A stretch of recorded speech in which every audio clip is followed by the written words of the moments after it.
ತಮಿಳುನಾಡಿನಲ್ಲಿ CM ಪಟ್ಟಕ್ಕೇರಿರುವಂತಹ TVK ಪಕ್ಷದ ವಿಜಯ್ಗೆ ಇವತ್ತು ಮತ್ತೊಂದು ಅಗ್ನಿ ಪರೀಕ್ಷೆ. ವಿಧಾನಸಭೆಯಲ್ಲಿ ವಿಶ್ವಾಸಮತವನ್ನ ಗೆಲ್ಲಬೇಕಿದೆ.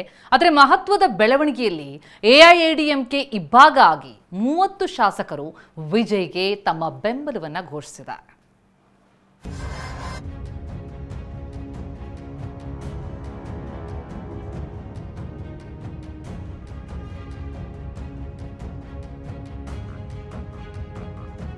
ವಿಶ್ವಾಸಮತ ಅಗ್ನಿ ಪರೀಕ್ಷೆ ಎದುರಿಸಲು ಸಜ್ಜಾದ ಸಿಎಂ ವಿಜಯ್. ದಳಪತಿಗೆ ಬಹುಪರಾಕ್ ಎಂದ ಎಐಎಡಿಎಂಕೆನ ಷಣ್ಮುಗಂ ಬಣ. ತಮಿಳುನಾಡಲ್ಲಿ ಈಗಾಗಲೇ ವಿಜಯ ಪರ್ವ ಶುರುವಾಗಿದೆ. ಸಂಖ್ಯಾಬಲ ಹಗ್ಗಜಗ್ಗಾಟದಲ್ಲಿ ನಿರೀಕ್ಷೆಗೂ ಮೀರಿ ಬಹುಮತ ದಕ್ಕಿಸಿಕೊಂಡ ನೂತನ ಸಿಎಂ ವಿಜಯ್ ಸಿಎಂ ಕುರ್ಚಿ ಅಲಂಕರಿಸಿದ್ದಾರೆ. ವಿಜಯ್ ಅವರ ಮುಖ್ಯಮಂತ್ರಿ ಸುಗಮ ದಾರಿಗೆ ಬಾಕಿ ಉಳಿದಿದ್ದು ವಿಶ್ವಾಸಮತ ಯಾಚನೆ ಮಾತ್ರ.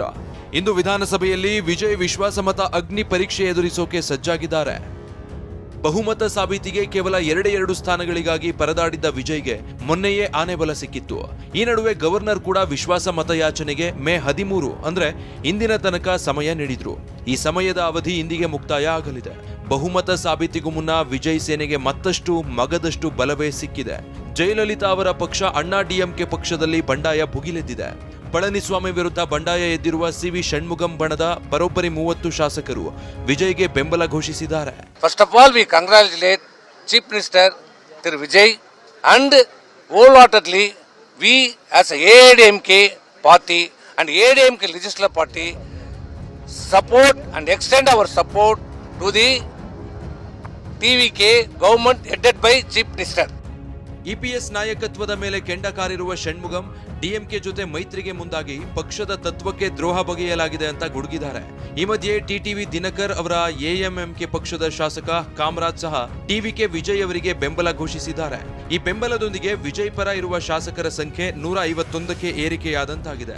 ಇತ್ತ ಎಂಜಿಆರ್ ಕಟ್ಟಿದ ಕೋಟೆ ಈಗ 2 ಹೋಳಾಗಿದ್ದು ಪಳನಿಸ್ವಾಮಿ ಪರ ಕೇವಲ 17 ಶಾಸಕರು ಮಾತ್ರ ಉಳಿದುಕೊಂಡಿದ್ದಾರೆ. ಇಷ್ಟೆಲ್ಲ ರಾಜಕೀಯ ಮೇಲಾಟಗಳ ನಡುವೆ ಸಿಎಂ ವಿಜಯ್ ಎಲ್ಲ ರಾಜಕೀಯ ಪಕ್ಷಗಳನ್ನ ವಿಶ್ವಾಸಕ್ಕೆ ತೆಗೆದುಕೊಳ್ಳೋ ಕೆಲಸ ಮಾಡ್ತಿದ್ದಾರೆ.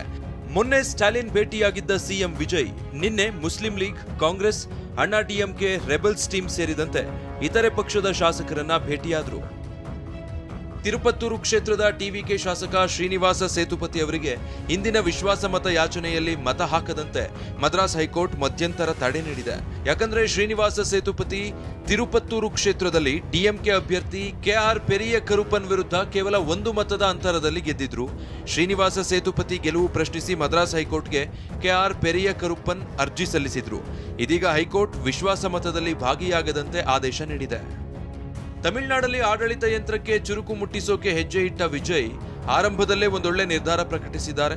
ತಮಿಳುನಾಡಿನಾದ್ಯಂತ ಧಾರ್ಮಿಕ ಕೇಂದ್ರಗಳು, ಶಾಲೆ, ಕಾಲೇಜು ಹಾಗೂ ಬಸ್ ನಿಲ್ದಾಣಗಳ 500 ಮೀಟರ್ ವ್ಯಾಪ್ತಿಯಲ್ಲಿರುವ ಬರೋಬ್ಬರಿ 717 ಮದ್ಯದ ಅಂಗಡಿಗಳನ್ನು ಮುಚ್ಚಲು ಆದೇಶಿಸಿದ್ದಾರೆ. 2 ವಾರಗಳಲ್ಲಿ ಈ ಅಂಗಡಿಗಳಿಗೆ ಬೀಗ ಬೀಳಲಿದೆ.